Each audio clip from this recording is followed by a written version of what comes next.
Welcome to The Vinyl Guide, the podcast for record collectors and music nerds. Here's your host, the biggest record nerd of them all, Nate Goyer. Well, hey everyone, it's Nate. Welcome to episode 518 of The Vinyl Guide, the podcast for record collectors and music nerds. And ladies and gentlemen, this week I am very proud to be sharing a conversation I recently had with Morris and Paul of Blood Incantation. Now, last week I was in Austin and lucky enough to catch the band live at Levitation.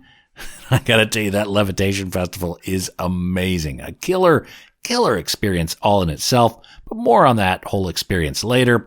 While I was in town, we caught up at the hotel with the band and recorded this interview in person. Don't get the opportunity to do that too often, so I was very glad we were able to make that happen. The fellas and their team couldn't have been friendlier, and we covered a myriad of topics, which you'll hear about today. First off, it's been a year now, officially a year, since the release of Absolute Elsewhere, which, in my opinion, and the opinions of many, many others, is an absolutely transformative album. It's most certainly a game changer of the metal genre, and that features so many different styles of music. They flow beautifully into one another in a truly captivating way, from metal to prog to soundscapes. The band even collaborate with Thornton of Tangerine Dream for part of it. And truly, I kid you not, I mean this from the bottom of my heart, Absolute Elsewhere is an extremely important album. And if you haven't heard it yet, I suggest you give it a go. Stick with it. Don't judge. It kicks off very heavy, so it's important that you don't flinch if you're not used to music that heavy, and I'll bet you'll end up listening to and really enjoying the ride that this album takes you on. It's an amazing record, so much so it's literally changed the lives of the band, as they discuss today. We also talk about vinyl collecting, which all band members seem to be very much into. I'm always seeing pictures of them at various record shops around the world.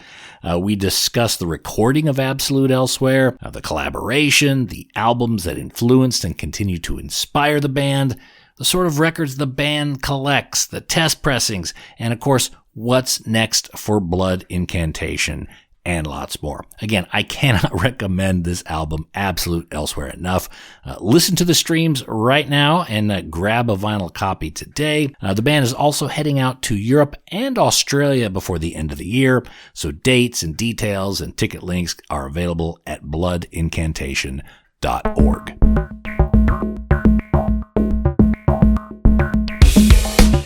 All right, let me step out of the way and get into our conversation with Morris and Paul of Blood Incantation. All right, so this week on The Vinyl Guide, we are welcoming Paul and Morris of Blood Incantation. We're going on a year now of Absolute Elsewhere. How has this year changed you guys?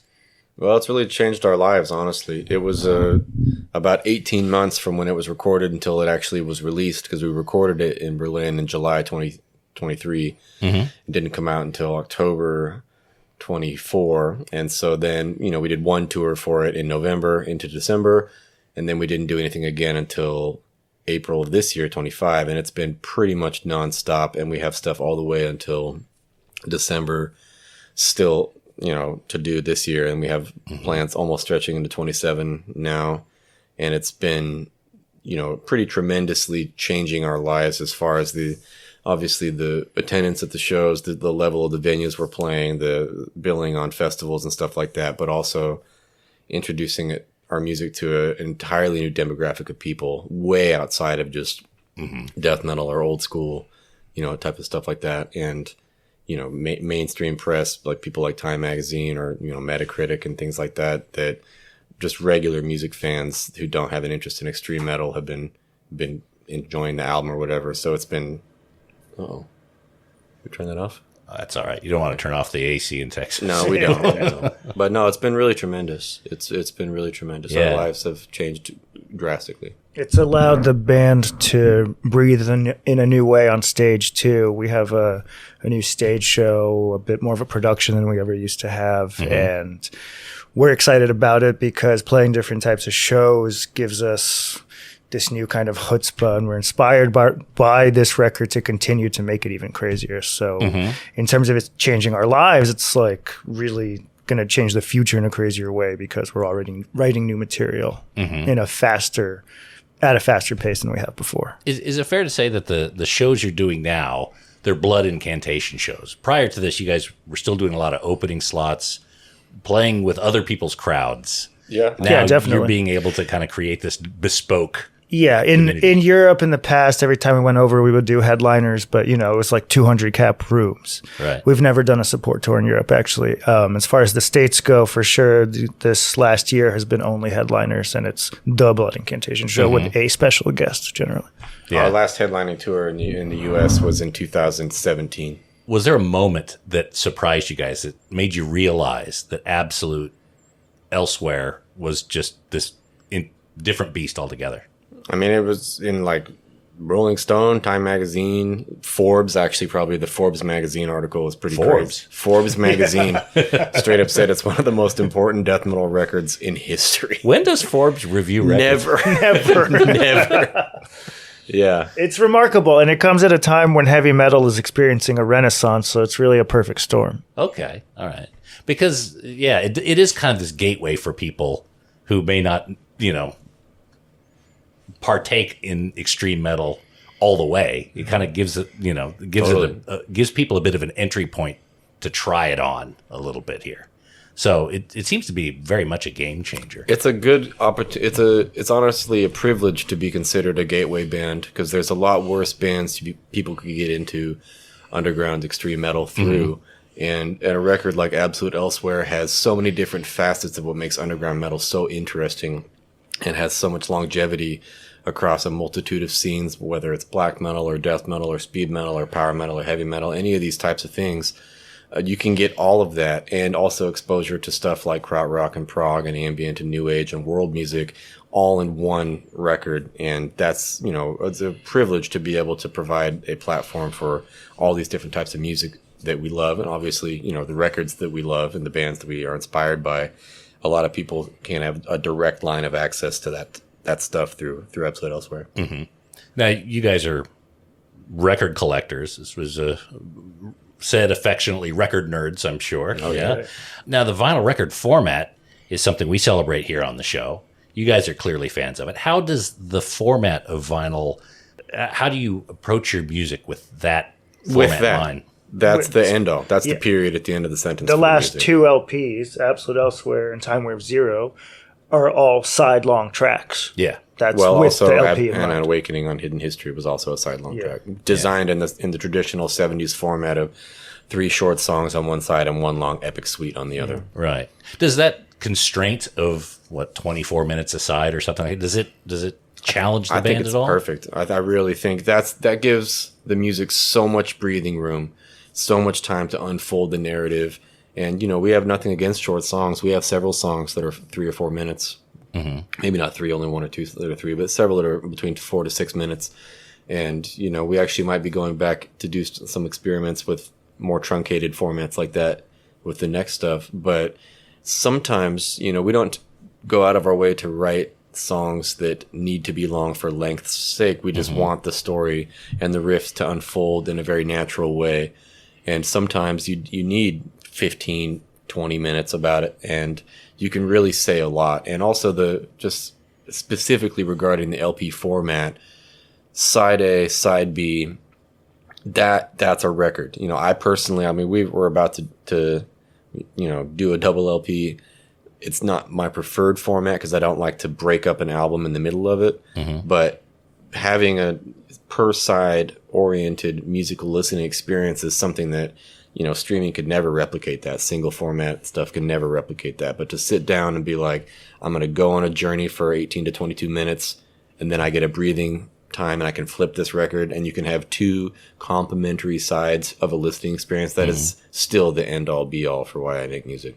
I think that's a real human kind of activity. Like the concentration of about 20 minutes is just about perfect. It's just about perfect. And also a single LP, less than 50 minutes. You can, if you get a C90, you want to make a tape for your buddy, you need a record less than 45 minutes aside. A single LP is perfect for that. A double LP is so annoying if you're making a mixtape for somebody and the last track has to be cut off and then retaped 6 or 5 minutes on the next side of the tape. It's so obnoxious. If you want to make a tape to show your friend great music, a single LP, 2 sides, 45-minute tape, it's perfect. In terms of mastering Blood Incantation for vinyl, you got a lot of dynamics you're dealing with, variants, within minutes of each other. Does that ever cause any issue? Is that a bit of a challenge in the mastering stage? You'd have to ask one of the guys who's done the mastering for us. Arthur Rizik did Absolute Elsewhere, and he, as far as the mixing process goes, he can tell you all about that. He's got a lot of words to say, but as far as mastering goes, I don't know. We never really. I don't think the mix, even during the recording process, he was already saying this is the most dense mix he's ever made. Right. And he still stands by that now, especially after, because that was, before we even finished adding all the tracks. But I do recall vaguely him mentioning that the mastering didn't present any new challenges because the hardest thing was to get it all into the mix in a comfortable way, and that it just needed a little bit of extra help in certain areas to get that final push across the finish line for it. But it took months to mix it, for sure. Just because there's so much sound. We maxed out the amount of voices that Pro Tools had at Hansa Studios. They had to buy more while we were recording. Yeah, they had to update their Pro Tools while we were there. You couldn't access the hard drive fast enough? It was like a maximum of 256 voices or simultaneously playing. Oh, geez. Yeah. So basically more tracks. Okay. Yeah. Far out. Now, you guys have traditionally recorded on analog, is that right? Yeah. First 3 records. So Absolute Elsewhere was your first digital recording? No. Luminescent Bridge, the EP prior to No. that. Okay. Interdimensional Extinction, the demo. Yeah, 2013.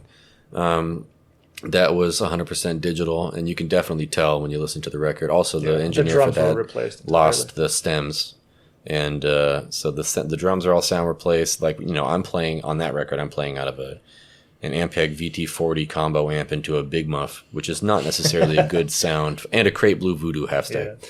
Not a really good combination for good sounding music.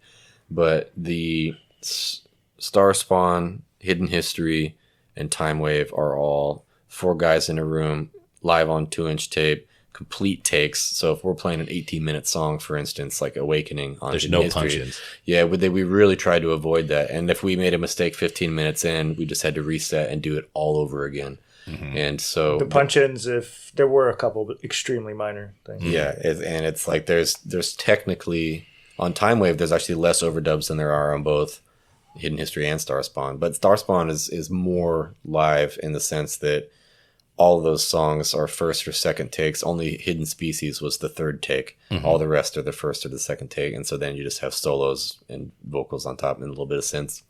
But Hidden History, it's so dense that we couldn't punch in because everything else in the studio, also the guitars, they weren't isolated cabs. They were both in the shower of a bathroom downstairs in the basement of World Famous. So you would have heard reverb. So you would have heard both, yeah. It was a full stack, but the top one was one guitar player, the bottom was the other. Right. So if you did do a punch in, it would affect the other track. So we just had to do it all together.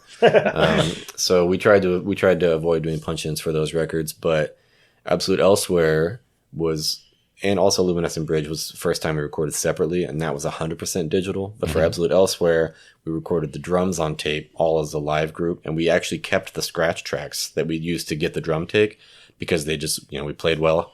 And we've technically released records that were recorded as exactly like that and sounded just fine. Mm-hmm. But then we kept those scratch tracks and then built everything up like, 2 rhythm guitar tracks on either side, plus the leads down the middle, synths, acoustics, all the hand percussion, stuff like that. And so the drums have, like, this, in particular, the way the sibilance of the cymbals on digital recording is a little annoying, but recording them on the tape machine at Hansa and then dumping them into Pro Tools kind of got rid of some of that sound. It made the snare sound a little more human. And so then we were able to put all of these, really crazy hot reamped 5150s and stuff on top to make it sound a good combination of organic, but also professional. Were you a bit hesitant about then going into digital after having so many years recording analog? I personally was not, because Yeah. I know that there's a happy medium, and having the drums on tape, like Paul said, was that happy medium for me, because the drums can be obviously the most aggressive and intrusive sound if it's too high pitched or too digital. So with them being a bit subdued and us playing as if we were recording to tape along with Isaac, that was a good in between. Right. Yeah, and Arthur is also, he does everything 100% digital, and so his Grammy nominations and all his records that sound super good. It's like if there's anyone you can 100% depend on to get it done in the box, this is the guy. And he does use like analog preamps and Neve stuff that has tubes, And he'll go to a different studio, like because he mixed it back at his studio in Philadelphia, and then he'll. Aiden, his tech, has a full tape analog studio. And so he would run stuff through that for outboard stuff and just to affect the sound a little bit and then dump it back into the Pro Tools. So it was a really hybrid process. I would imagine recording analog, like you said, and of course with these 18-minute songs, you're kind of right on the edge of your seat. Whole time. You've got to be bringing it. There's a tension that that adds to the track. I would Exactly. Definitely. And that synergy. And the limitation. Yeah. That synergy is really important to BI as far as that's why we wouldn't do punch-ins for stuff like Awakening on Hidden History or Vitrification of Blood Part 1, where it's like we want the take to have the collective synergy of everybody's focus and stress to play that just right. And we don't want to, just because you can do one section at a time, 3 or 4 minutes to go and just make everyone picture perfect. We left imperfections into the mix because that's what makes it cool and interesting for us. It doesn't, not all records have to be that way either. It's not to say there's a right or wrong way to make a record. Yeah. Just for what we're trying to say in the context of BI, recording live on tape in 2016 for death metal with 10-minute songs, that's really uncommon at that time. So that was part of the statement we wanted to make. And then with Awakening in particular, an 18-minute track, we could also do that in 3 or 4 different sections, but we want that synergy so that it's like when you go to the show, you see these guys play this song. That's why it sounds that way on the record, because that's what they're doing. Right. And the same goes for Absolute Elsewhere. It's also part of the classic 70s influence that resonates with all of us. That's how those bands did it. That's how they recorded, just live takes. Yeah. And while some of the music on Starspawn or Hidden History isn't as overtly paying homage to prog rock or krautrock, our mentality approaching how we recorded it does. Right. Is there a band or an artist that the group constantly refers to or looks up to, almost like a mentor? That was like 40. Like what would David Bowie do in this situation or something like that? Yeah, I mean, we say, what would Trey do? What Brian would Chuck Eno. do? Brian Eno. We play all of our albums have been recorded with the use of Oblique Strategies cards, the Oracle deck, King Crimson. stuff like that. We use that stuff since the first album to try to navigate the mindset of the album and the production process. Okay. Trey Spruance? No, Trey Azagthoth from Morbid Angel. Oh, okay. Okay. Well, there's multiple Treys you Well, can refer to. Yeah, we're actually about to meet. We're doing a tour with Secret Chiefs 3 in Australia. Yeah. Yeah. Looking And forward they're playing here tomorrow. Are Secret? Oh, really? Yeah, they're playing tomorrow. Excellent. All right. Yeah, that's no, you could probably tell me that. Awesome. So, what role does the band play in vinyl production? Are you guys suggesting splatters, colors, the packaging? I mean, I did all the layouts except for Luminescent Bridge for all the records. And again, a vinyl record is the period at the end of every sentence I do in art. Sometimes I like just a tape, and I've also been getting into releasing CDs lately. But I love the layout of a record. I love the presentation of vinyl.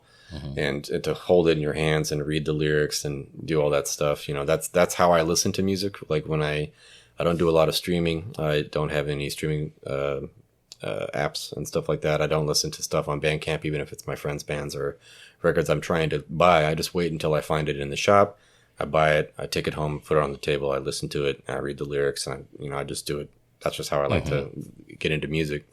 So I'm always thinking about layout stuff formatting stuff, and specifically regards to splatters and stuff like that. I actually hate splatter vinyl. Okay. But I really like, typically just classic black vinyl. We do a lot of crystal clear vinyl, which is, technically unpopular with people who do like splatters. But like marbles, like just very simple. We'll get asked every stuff. once in a while about the next, repress or whatever. Generally, we're more involved in like the first pressing to be like, is this concise with the colors that are represented on the artwork? And we'll have the first several kind of in a queue being like, first it's going to be this one, and we can drop this one over here. And they have a place within the color palette of each aesthetic for each layout.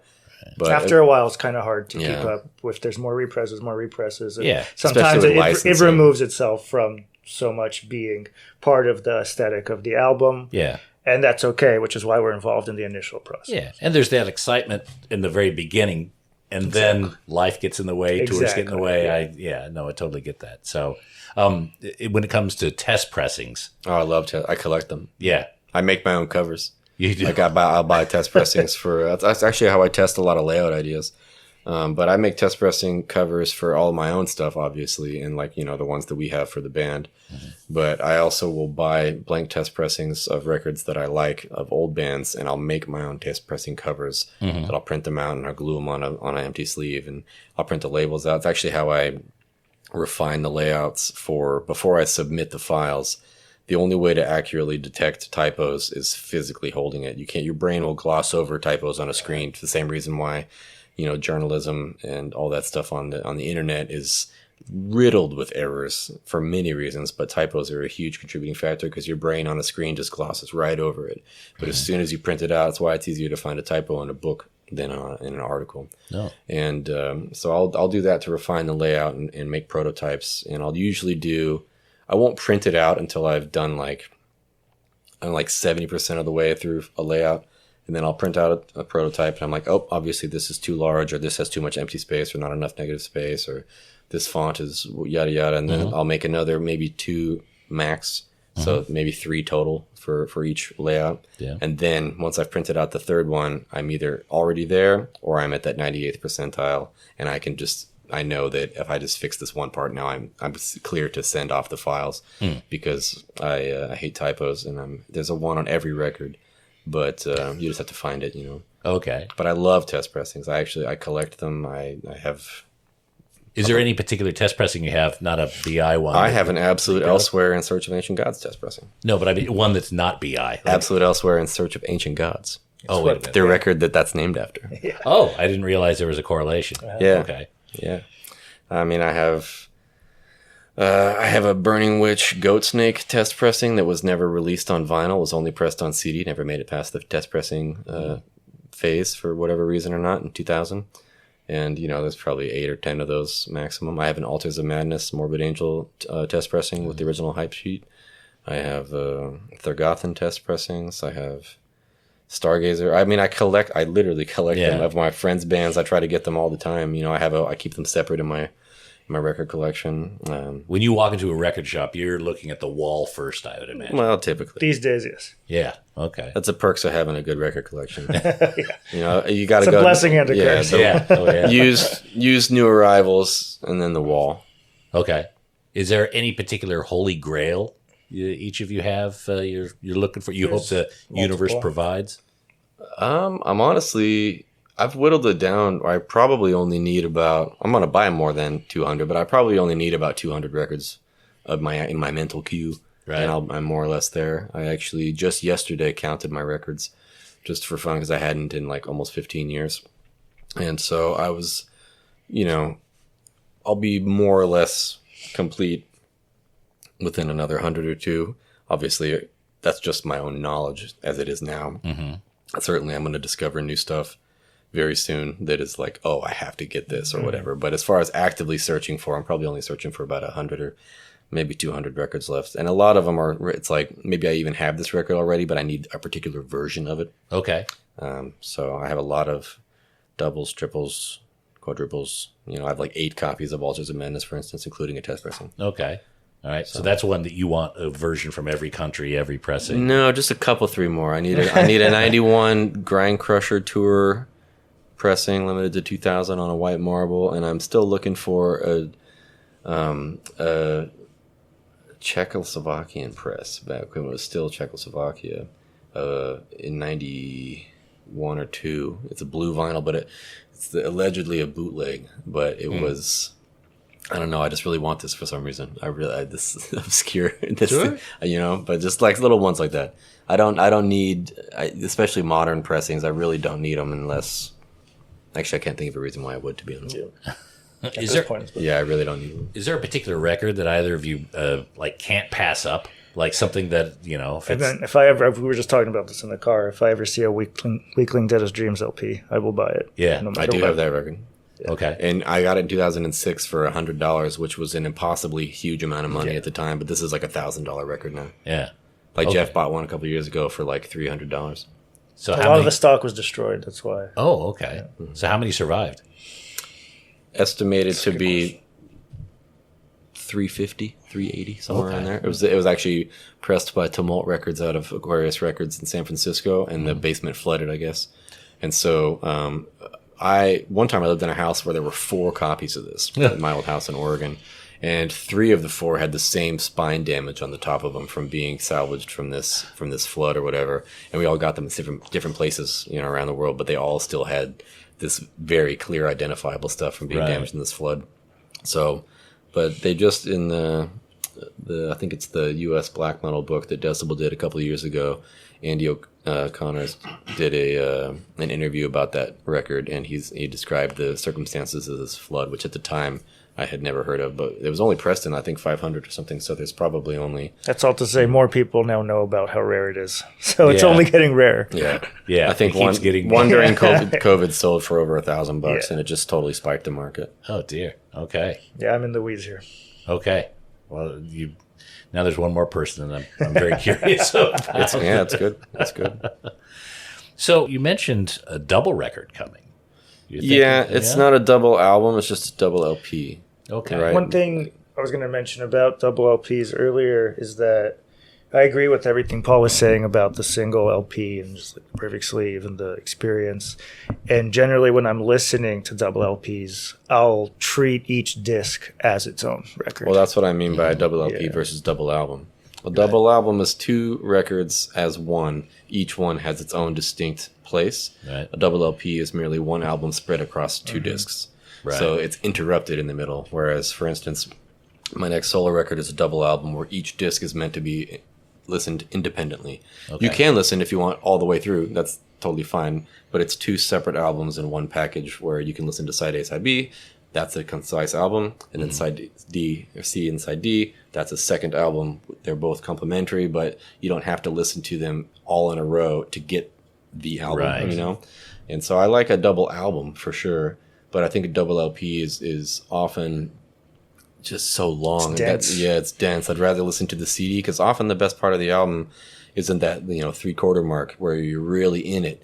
And if you're being disrupted by flipping a record halfway through one of the deepest, most intimate parts of the album, it just kind of takes me out of it. So like for records that are over 50 minutes, even if I have the double LP, I'll typically mostly listen to the tape or the CD more because I want to get immersed in it, Right. The double LP is a big ask. It is. It takes you out for an afternoon. It does. But that's why, like I said, my next one is a double album. I'm not expecting people or encouraging people to listen to both discs all the way through. When you have, it's like a morning disc and a night disc or a rainy day or a sunshine day, you can listen to either disc at any time, but they come in one. It's like a 2-for-1 package, but not, I don't need you to listen to 110 minutes of music. Would you consider, and I know the current songs probably don't allow it, but would you consider doing like a double 45 RPM version of that? Yeah, I mean, we made, what was it, Luminescent Bridges 45, so you can slow it down, because we like to listen to music differently like that. Oh, okay. Actually, one of my other solo records, Ocean of Peace, is also 45. It's a 12-inch, but it's made at 45 because it's intended to be slowed down if you want. Okay. All right. It's like ambient music, but you can listen to it at either speed. Sounds chopped and screwed, kind of. I mean, it's textural. Yeah, it just takes you in and more immersive. But you can listen to death metal records that way too, like Immolation's Atonement slowed down is extremely heavy. Yeah. Not to say that it's heavy normal, but like slowed down. I mean, that record Yeah. slowed down deliberately, or it specifically contributed to Isaac writing the Stargate on Absolute Elsewhere. You listen to an Immolation record on the wrong speed. It sounds like Defeated Sanity played by Demolich if you listen to Atonement on 33. It's amazing. So what now? I guess where do the songs start? Or does it start with the theme? Does it start with the just a riff that the band's throwing around? Just the riffs, yeah. Okay. And that's like I said, we don't necessarily write them to be long for length's sake. We just start with a riff, and then a riff will always give you an answer of where it wants to go next, and often it will want to go more places than less. So we just let the song kind of narrate how it wants to go. We're also very excitable people, so we like to keep moving. Right. If you've listened to our band for a while, you can tell. And we like to jump around to new ideas quite often, so that makes it a bit easier to keep going and going and going. Now, as I understand, the writing style of the band, the method has evolved over time. Yeah. And now it's very much a communal conversation that writes the music. Each album has a bit of a different approach, and we get a little better at actualizing the intent as we get both better as musicians and arranging it. You know, we can play it better to get the ideas out of our head easier, but we've also developed a more comprehensive musical language where we're able to contribute in a more holistic way. And that actually started with Time Wave Zero.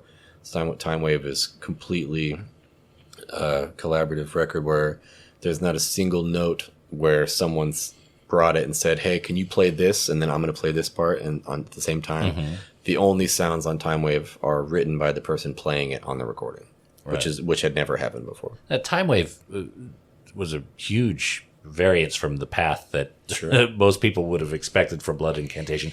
Was Time Wave Zero necessary to get us to critically? Absolutely. Yeah, you might be the first person to have asked that question, because in interviews we usually have to make that clear as to why we did it. Absolutely critical. I kind of see it as like almost a palate cleanser. It like was definitely quite literally. It was ginger before you move to another piece of not just as far as making the music, but how we think about our music and how we interact with each other making the music.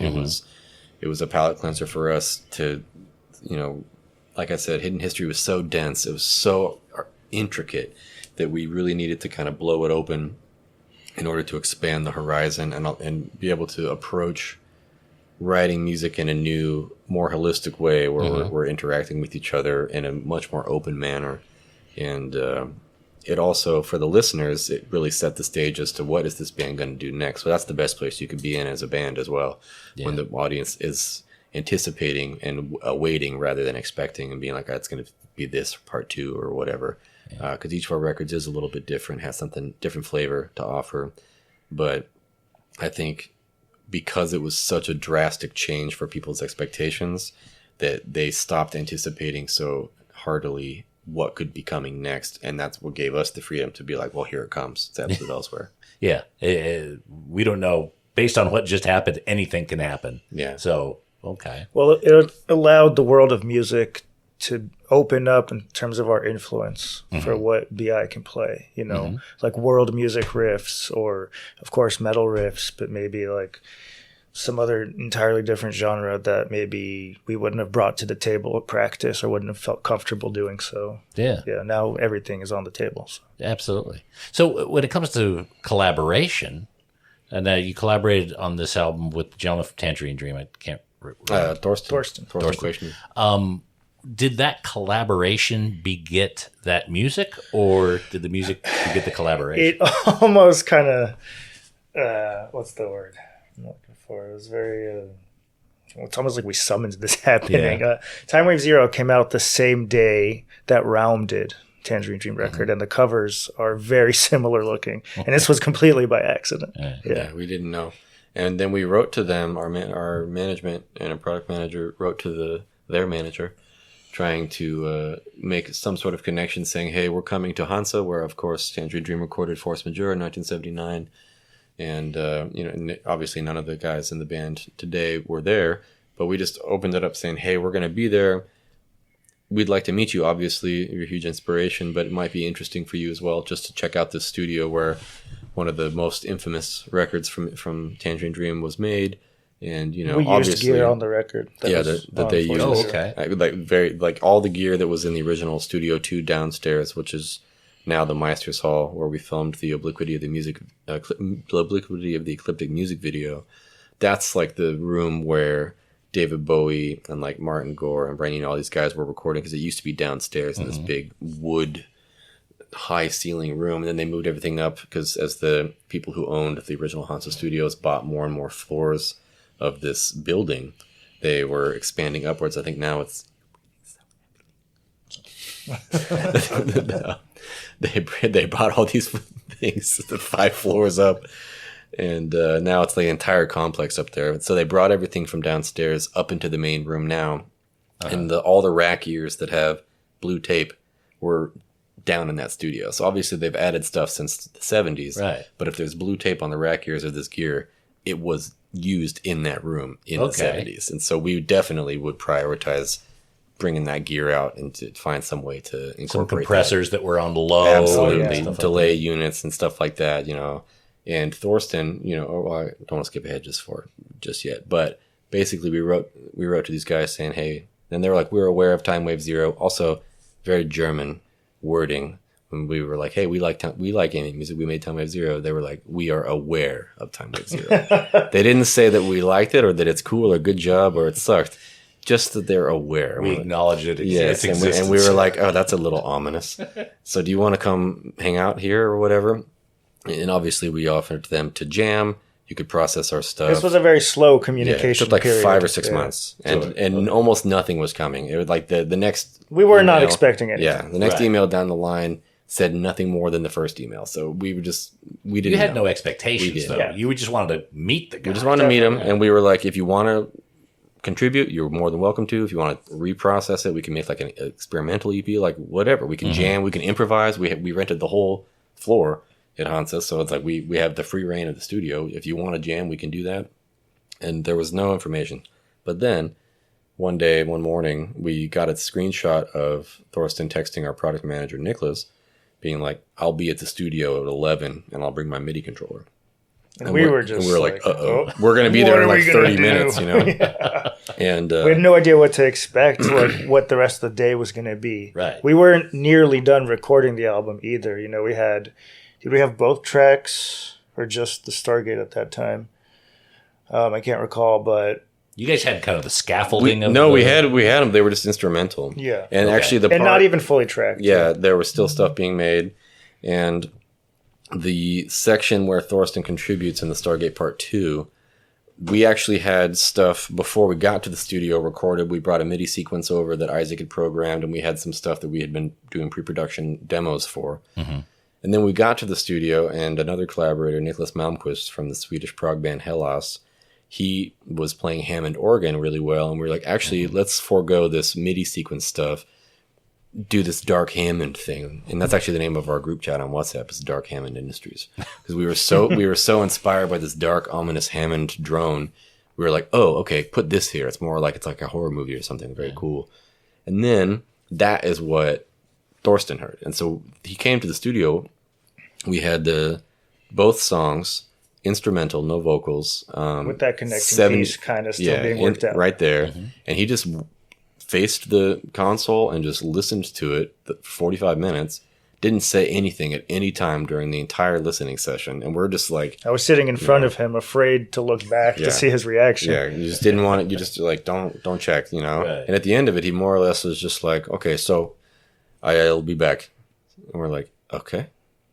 And then he had to go do some solo shows and play. I think maybe it was either Tangerine Dream or just him. Oh, he went away for days. Yeah, he just left. And we also didn't use the MIDI controller. We didn't do anything. He didn't take, like, I think maybe Arthur bounced the stems for him. Mm-hmm. Arthur bounced the click track BPM information so that he could make a MIDI map to that whole section. And so then a week later, maybe 10 days later, we're wrapping up towards the end of our session there. We were there for about 3 weeks. And he just says, hey, come to my studio.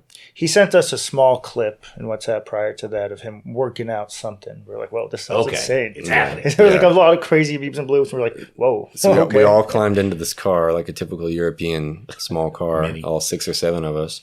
And we go to his private studio. And also in his studio it is littered with 50 years of Tangerine Dream gear, including Edgar Froese's stuff that he gave to him before passing on, because he anointed Thorsten as the band leader, saying, carry on, this band has still more to offer, and you get it, so please. And Thorsten's been in the band since, I think, 2005, so he definitely gets it.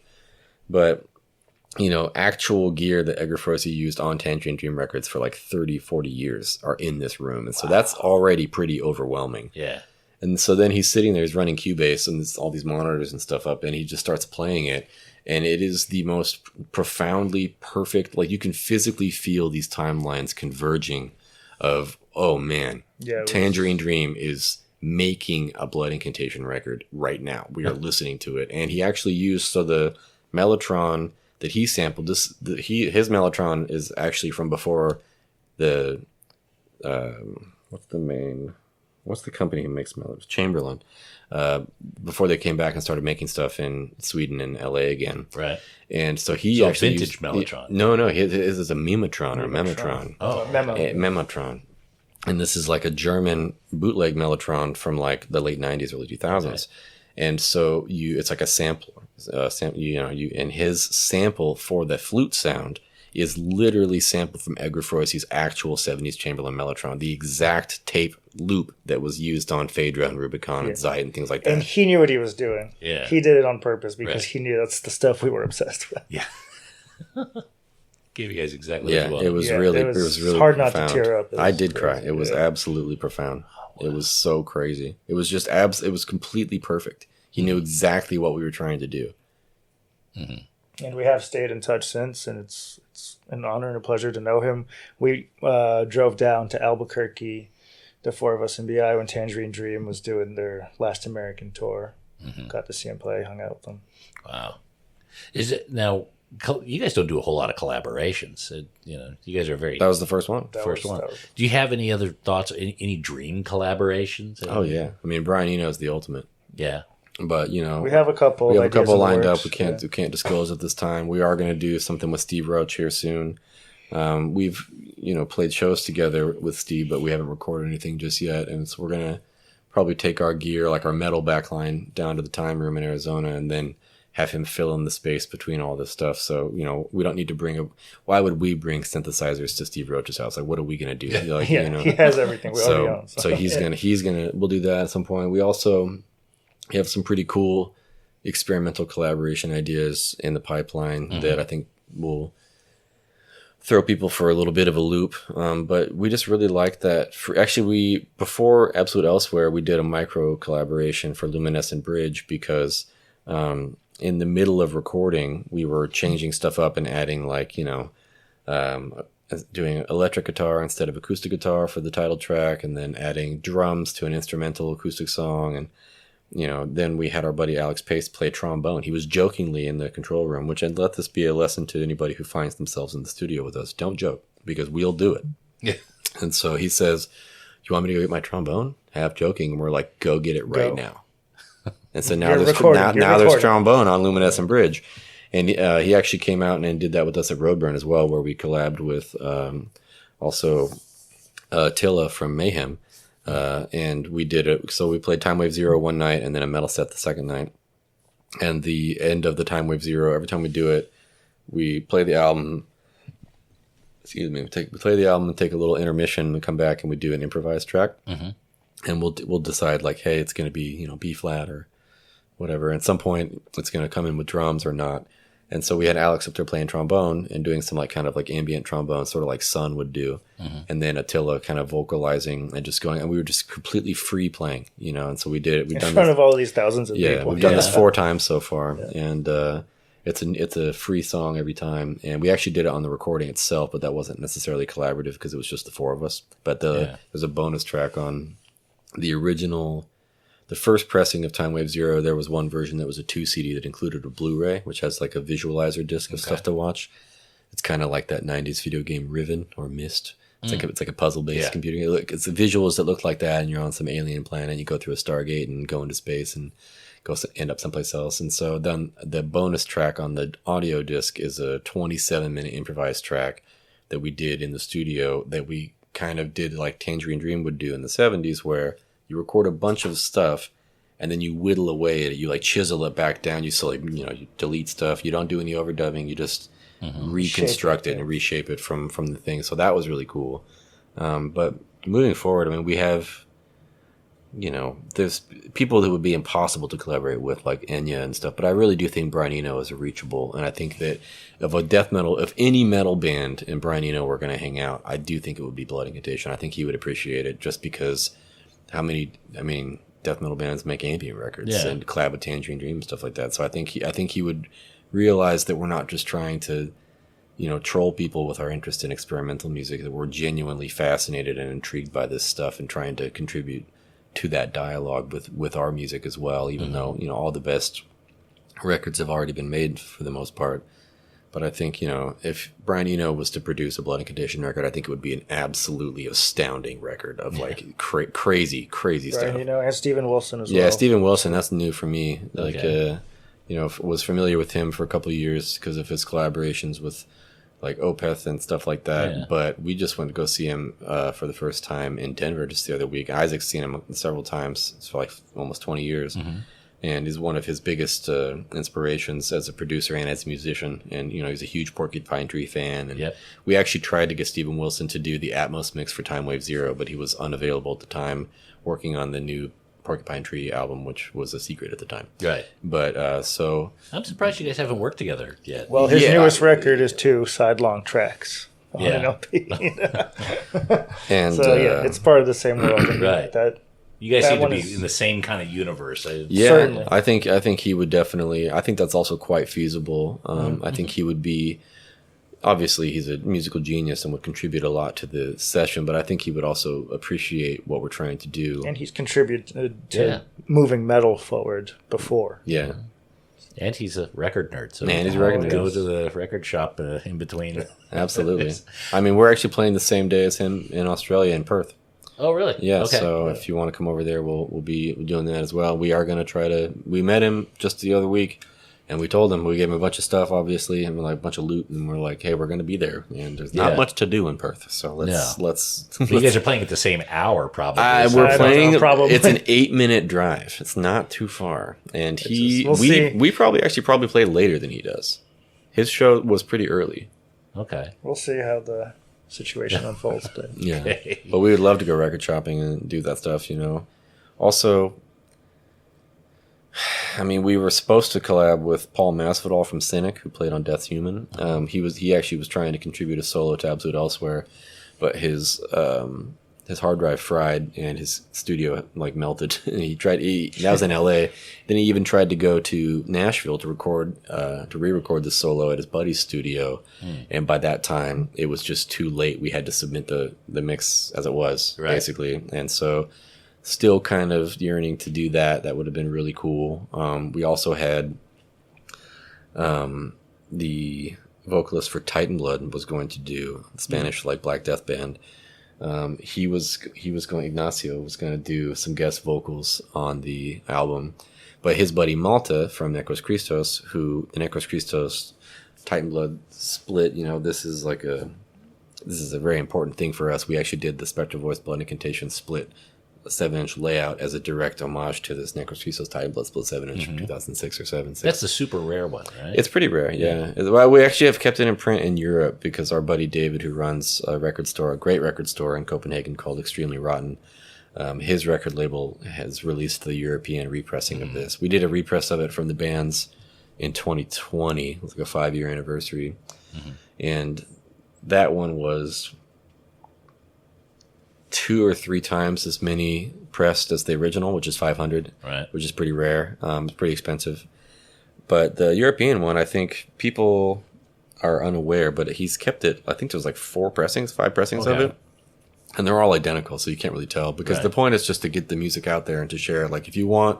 The packaging is a bit it's slightly different. You can tell. It has Danish on the back instead of paying them more than $10. Does he do the poster for those? No, there's no poster.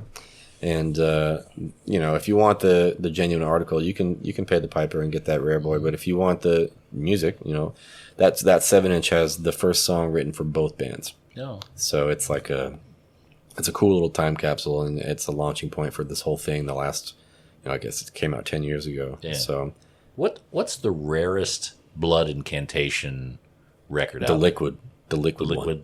We have a liquid-filled copy of Hidden History. Okay. And it's, I want to say 30 copies. Okay. I mean, not counting stuff like test pressings. Was that done by Romanus? No, it was done by the same Church of Vinyl. Church of Vinyl. They Okay. did a fold out. They kinds of the shaped 7-inch picture disc, a fold out version of Hidden History, where it's like a pop out book. Yeah. How was that sold? Was that just day of? I don't even know. We did get them. We got them, but it did. They were like way later represses, you know. Yeah, So like I think this came out 2 years ago or something like that. Okay. So it wasn't at the time. I mean,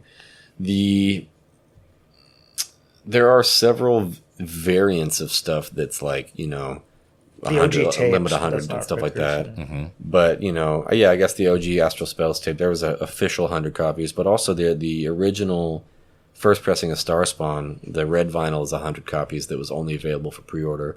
Okay. And it's like, I kind of think that's a pretty cool rare one because it's not a repress. It's not like a limited variant of it. It was just, he just pressed 100 and sold them all. These are the first people who ordered it. Right. And so that's a pretty rare one. There's the Friends and Family clear pressings. Yeah, there's 100 clear that has, it's not even on Discogs actually. Okay. And he did that for, Dark Descent did that for several records in those years. 2017, 18, and he would just not tell anybody, and they're just for friends and families. You know, test pressings. Actually, there's no test pressings from Blood Incantation except for the split 7-inch until we started working with Century Media.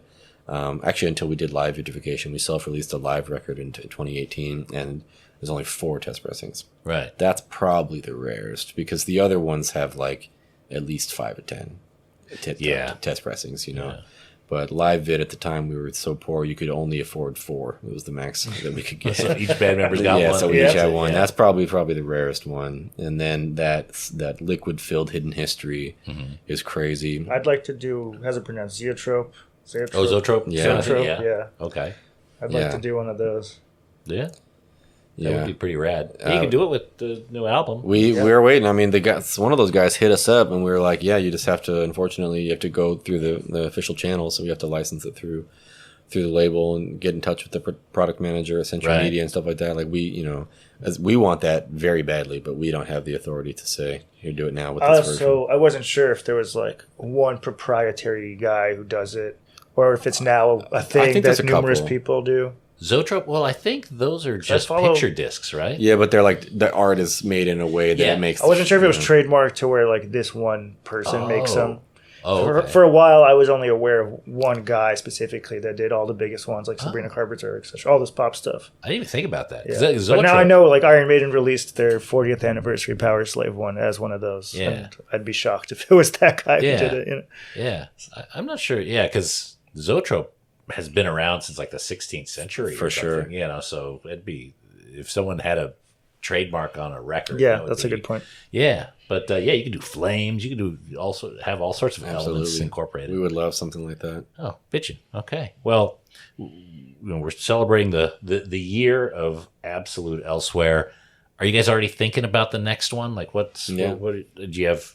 Stockpiling riffs? Where are you at? Yeah, we do. Okay. It's about as much as we could say about that. Yeah, of course. Yeah, but you guys do things pretty quick. You know? Well, some people say we do it slow because there's about 3 years on average between all of our records. That's not bad. But for us, we don't. You're not on Tool time. We don't like doing a record every year. I mean, there are very few bands that have been able to deliver consistently an album within a year. And for us, we're only playing. Each album we get a little bit better at physically playing, which makes it easier for us to transcribe these ideas that we can hear and think about.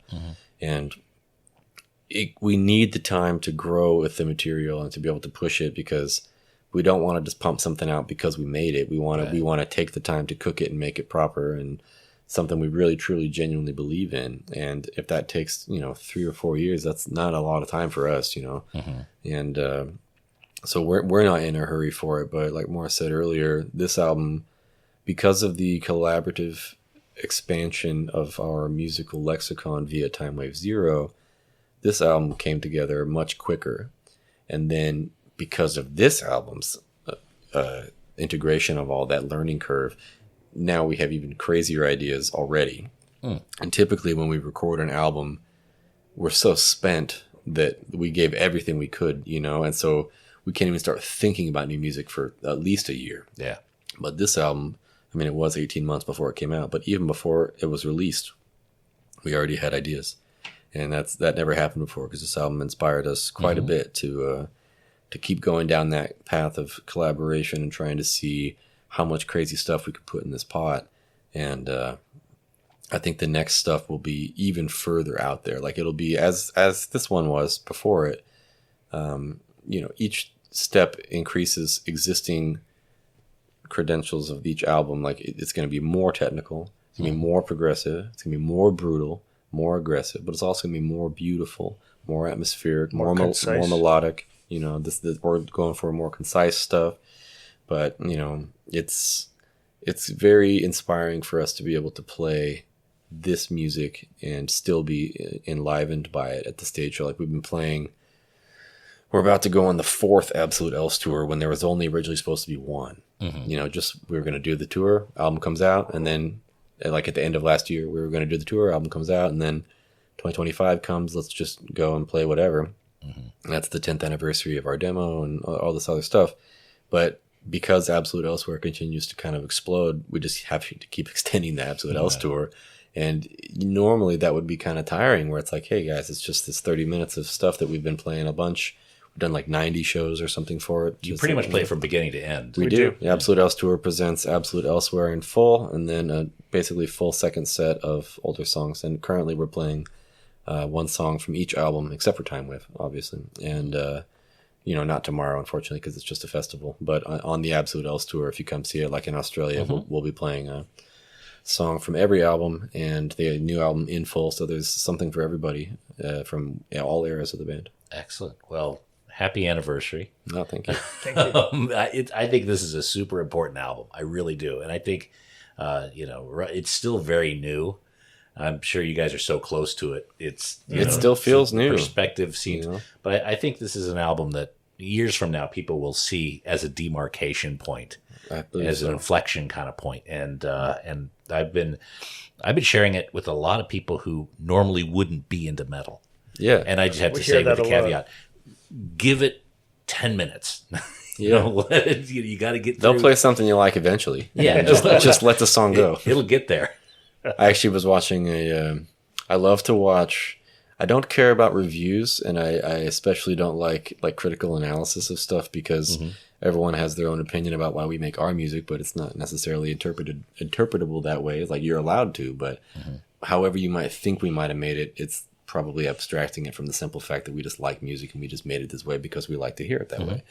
But I do love to watch reaction videos of people who have no prior knowledge of this and listening to it or watching the video, the Stargate music video. Right. And I love to watch people react to it. But I've noticed that some people, because it's truncated for digital streaming with like part 1, part 2, part 3, some of these reaction videos, they only listen to part 1. Okay. And I'm like, right when it starts to go into this Tangerine Dream part, they're already getting very surprised, and they were not expecting this type of mishmash of styles. But it's like, well, now this record's about to get really crazy. Yeah. So like, but then they stop because they were only recommended by their streaming, partner to like just review this or react to this one part or whatever. So that's one disadvantage of the streaming stuff kind of dominating the industry, because it does need to be broken up for that type of stuff, for playlists and things like that. But having a 20-minute uninterrupted song is still, I think, so cool. But also, in this day and age, it's a big ask for people. I don't perceive it to be a big ask. I think it's totally very normal to commit. If you can't give 20 minutes of attention to music or art in general, I mean, that's your prerogative. Yeah. But I don't think you can really suss something out in 4 minutes. But that's just kind of the way the cookie crumbles in this modern industry part of it. But I think a band, like a record like this, also compels you to listen to track 2. Like if you know it's 3 parts of one song, why would you only listen to part 3 or part 2? It wants you to recommit to the album format experience, which I think that might be a good thing in the long run. Is that kind of a trick with the tablet 1, 2, and 3? That's the only reason. That's the only reason. Yeah, it's because the way streaming works, if you have a 10-song, 10-minute album, 1 minute per song. That 10-minute album of 10 songs will make 10 times the royalties streaming than an hour-long one-song. Right. And that's completely fucked up and doesn't make any sense at all. And all the, intellectual property right laws for music and stuff were made in the 30s and 40s. They're pretty antiquated. And so there's no reason for that to be the way. And also we're talking about, when I say 10 times the royalties, I'm talking about 0.00004 cents per stream. But you'll make 10 times as much if you have a 10-minute album with split up into 10 tracks than you will of an hour-long album with only one song. And we learned that the hard way with Awakening on Hidden History. The label was trying to say, you guys should split this up into 2 or 3 parts. And we were like, why the hell would we do that? This is a 20-minute prog song on purpose. We want people to be able to listen to it. You should not be able to skip this. I wish you weren't able to skip it on these records. But, the minuscule Which is why the LP exactly is the LP is the ultimate way. Right. And for Time Wave, same story. We did it 20-minute songs, but that one we sort of arbitrarily split up where the first and second and third movements were. We only did that at the end, looking at a 20-minute file. We're like, all right, well, this one gets kind of quiet here, so cut that as part 1. And then if you skip on the CD, you'll tell it's not. Yeah, right, it does. It's not supposed to do that. But at the same time, we did try to be a little more cognizant of how, the inevitability of streaming and people how they're going to be listening to this record. We were more deliberate in how we arranged it with the sections. So each one, even though there are just 2 songs, there is a little bit more logic behind the splicing. Right. So if you wanted to, for instance, right now on streaming, the Stargate Part 2 is one of Tangerine Dream's top tracks.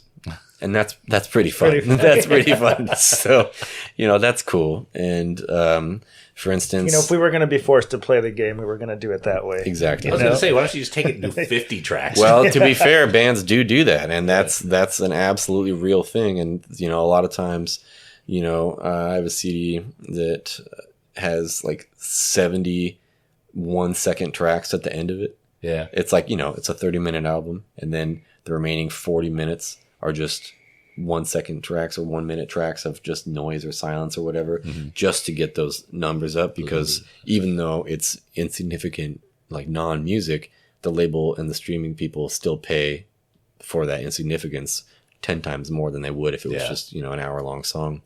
And so I would 100% do that. Just make every song, it's like a 70-track album with 6-second songs each. That it all plays through uninterrupted or whatever. That would be very funny for me.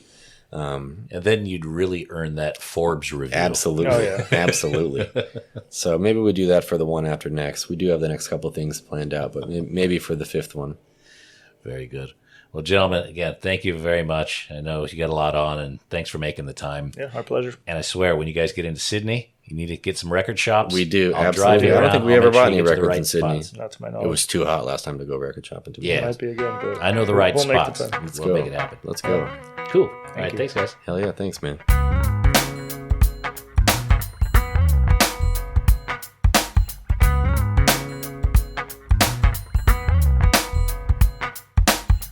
Very nice guys, and very much record nerds, as you've just heard. And I can't wait to see them again in Australia. They're coming down, I think, in November. Secret Chiefs 3 is also on the bill, which is incredible, and they were at Levitation as well. I got to tell you, everyone, you guys need to make a pilgrimage to Levitation at least once in your life. It's an incredible festival, and I hope I get the opportunity to go again. That's it for this episode of The Vinyl Guide. Thank you so much for tuning in and listening. Appreciate the ear time, and those of you who are leaving positive reviews on Apple Podcasts and Spotify, and those of you who are sharing these episodes on social media, putting them on Facebook groups and Reddit forums and all that crap. That is certainly appreciated. And we'll be back shortly with a brand new interview. So until we talk next time, you all behave yourselves. And thanks again for listening to the Vinyl Guide podcast. Cheers.